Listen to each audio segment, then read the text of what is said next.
Mga kasama ating pagpungi, itong ating samahan na walang katulad na dapat natin ipamalaki sa ngayon.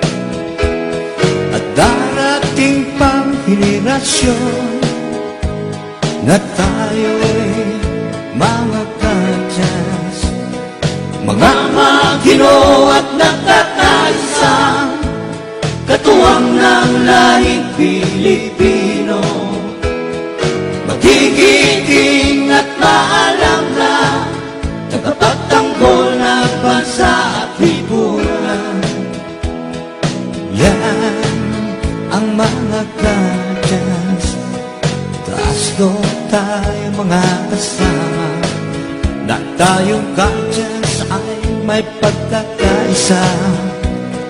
Walang iwanan hanggang sa huling patak ng dugo. Mabuhay